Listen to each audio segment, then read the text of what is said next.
किसानों के लिए हरा सोना होता है पपीता। ये पपीता आप देखिए, इसे किसान हरा सोना कहते हैं क्योंकि इसमें ज़्यादा लॉस उनको नहीं होता है, लॉस उठाना नहीं पड़ता है, इसीलिए इसे हरा सोना कहते हैं।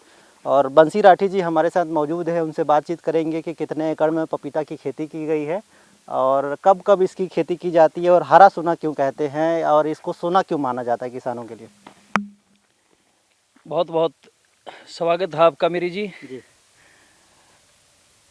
मेरे पहले सवाल का ही जवाब दे दीजिए कि ये इसे सोना क्यों मान सकते हैं हम पपीते को। सोना हम इसको इसलिए मान सकते हैं, एक तो इसमें कम लागत है जी, कम लागत की खेती है जी, और 11 महीने की खेती है। हाँ, 11 महीने में ही जो आना है, जाना है, नुकसान है, फायदा है, उसका जी, पता चल जाता है किसान को। अच्छा, और शुरुआत से लेके हाँ, और लास्ट तक जी, इसमें लॉस कम है, प्रॉफिट ही प्रॉफिट है। अच्छा, मैं किसी को बताना चाहूँ कि एक पेड़ से हम कितना कमा सकते हैं तो इसको आप कैसे बताएंगे। एक पेड़ से हमें जी, एक पेड़ में लागत आती है 150 रुपया हाँ, और 300 रुपये का बेच सकते हैं तो 150 रुपये कमा सकते हैं। 150 रुपये कमा सकते हैं। और आपने कितना लगाया है, इतना कितने एक एकड़ में कितने पपीता के पेड़ लग जाते हैं। मैं 30 से 40 एकड़ में खेती करता हूँ पपीते की। जी, मेरा अनुभव ये कहता है पपीता को हम नकदी फसल में शामिल कर सकते हैं। जी, अगर आप ड्रिप इरिगेशन के माध्यम से इसकी खेती करेंगे जी, तो थोड़ा ज़्यादा आपको बेनिफिट मिलेगा, जी, जबकि इसको ओपन में भी आप खुले मैदान में भी कर सकते हो। जी। एक एकड़ में कितने पपीते के पेड़ होते हैं, क्या कुछ पता है आपको। एक एकड़ में 700 से हाँ, 1000 तक पौधे लगते हैं। वो आपके ऊपर डिपेंड करता है, आप उसको दूरी के हिसाब से कितना करना पसंद करते हैं जी, या नज़दीक लगाना पसंद करते हैं। आप जितना दूरी पर लगाएंगे, हाँ, जैसे आप 9 फीट बाई 6 फीट या 4 फीट रखेंगे तो ज़्यादा बेस्ट है। जी। कितने सालों से पपीते की खेती कर रहे हैं। मैं इसको 10 साल से कर रहा हूँ। अच्छा, तो शुरुआत से ही पपीता आपको पसंद है और पपीते की खेती ज़्यादा करते हैं। मैं शिमला मिर्ची, हाँ, तीखी मिर्च, अचारी, हाँ, टमाटर सब चीज़ की खेती किया हूँ, हाँ। गन्ना, लेकिन मेरे को सबसे अच्छा पपीते का खेती लगा है। क्यों है ऐसा, क्यों। एक तो इसमें लोकल लेबर काम कर देती है, हाँ, बाहर की लेबर की इतनी ज़रूरत नहीं है। अगर अपन गन्ना की खेती करेंगे हाँ, तो बाहर के मजदूर बुलाने पड़ेंगे और वो समय पर आते नहीं हैं। जी, हमारे पास क्या है, 80-90 एकड़ खेत है, जी, तो हम उसको डिवाइड करके अपना अलग अलग क्रॉप लगाते हैं। जी, जैसे अब की बार यहाँ पपीता है, यहाँ अगले साल दूसरी क्रॉप आ जाएगी, हाँ। अल्टरनेट करते हैं। ऐसा क्यों करते हैं। ऐसा इसलिए करते हैं क्योंकि अगर अपन बदलाव रखेंगे, परिवर्तन रखेंगे फसल का, जी, तो जड़ की बीमारी कम आएगी। जी। इसमें क्या क्या सावधानी बरती जानी चाहिए पपीता की खेती में। पपीते की खेती में सबसे मेन है फंगस जी, और सेकंड है वायरस। जी, वायरस से बचाव के लिए आप समय समय पर दवाई, पेस्टिसाइड वगैरह का यूज करिए।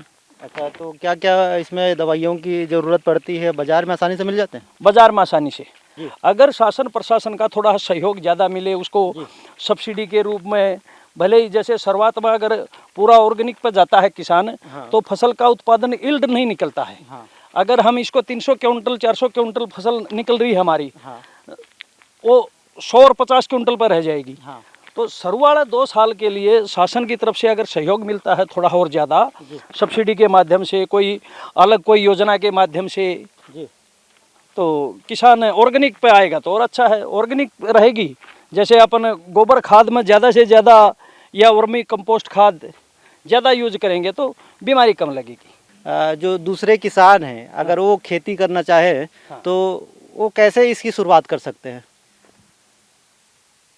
वो ओपन में भी इसकी शुरुआत कर सकते हैं। हाँ, पपीते की खेती वहाँ होगी जी, जहाँ पानी भरा नहीं होगा। हाँ, जैसे बाहर बारिश ज़्यादा होती है, हाँ, तो 1 घंटे आधा घंटे से ज़्यादा उस खेत के अंदर पानी भरा नहीं होना चाहिए। अच्छा, और अपन जैसे अपन यहाँ छत्तीसगढ़ में बोलते हैं भर्री ज़मीन, कन्हार मिट्टी, हाँ, जहाँ पानी रुकता नहीं है, ऐसी ज़मीन इसके लिए पर्याप्त है। मुझे बता दीजिए कि ये पपीता जो आपने यहाँ पे खेती की है 400-500 क्विंटल हो जाता होगा मेरे ख्याल से। हाँ। तो ये जाता कहाँ है छत्तीसगढ़ से। छत्तीसगढ़ से ये नॉर्थ इंडिया में, जैसे अपन जम्मू कश्मीर जाता है, हाँ, पंजाब जाता है, हरियाणा जाता है, दिल्ली जाता है, हाँ, उत्तर प्रदेश जाता है, बिहार जाता है। हाँ, हाँ, तो उधर मार्केट है इसका। अच्छा। हाँ। और ये भी बताइए कि अगर कोई खरीदार पपीता लेना चाहता है हाँ। तो उसको यहाँ आना पड़ता है कि आप यहीं से सारे पपीते भेज देते हैं? नहीं, खरीदार है ना, हाँ। हर किसान का खेत में घूमता है, अच्छा। क्योंकि उसको एक जगह बल्क में मिले, ज़्यादा मात्रा में क्वांटिटी में जहाँ पपीता मिलता है हाँ। वहाँ वो खुद आता है, हम्म, वो ढूंढता रहता है व्यापारी, क्योंकि व्यापार का जो खेत के दर पर आकर जी जी। फसल लेगा हाँ वो समझेगा कि मेरे को 2 पैसे कम में मिलेगा। हाँ। और हम ये चाहते हैं हमारे यहाँ गया, हम न बाहर नहीं जाना पड़े, चलो 1 रुपया कम दे दो, तो यहाँ नुकसान नहीं है पपीता की खेती में। मैं किसानों को ये कहूँगा, आप अगर खेती शुरुआत करते हैं, अपने बच्चे को अगर नौकरी नहीं लगी है तो कोई बात नहीं, घर में खेती किसानी है, 5 एकड़ खेत है तो 1 एकड़ से शुरुआत कर दीजिए, 2 एकड़ से शुरुआत कर दीजिए। ये खेती गन्ने से भी बेहतर है। गन्ने से भी धान को आप भूल के कभी नहीं बोएंगे अगर पपीते की खेती करेंगे तो। कितने लोगों को यहाँ रोजगार मिल जाता होगा इस पूरे क्षेत्र में?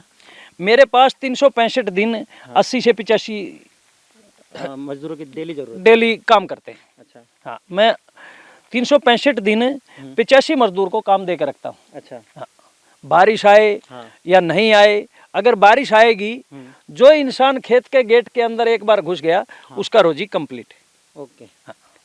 तो पपीते की खेती भी आपने देख लिया होगा कि किस प्रकार से इस पपीते की खेती की जाती है। बंसी राठी जी ने पूरे इसकी प्रक्रिया बताई है, और यहाँ जो छत्तीसगढ़ की बेमेतरा में जो पपीता उगाया जाता है वो कहाँ कहाँ जाता है, कैसे जो खरीदार है वो यहाँ पहुँचते हैं, यहाँ से पपीता लेकर जाते हैं, और पपीते की खेती से कितना इनकम हो सकता है वो भी आपको हमने इस वीडियो के माध्यम से बताया है।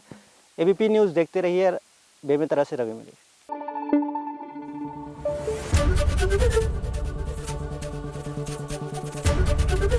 एबीपी न्यूज़ आपको रखे आगे।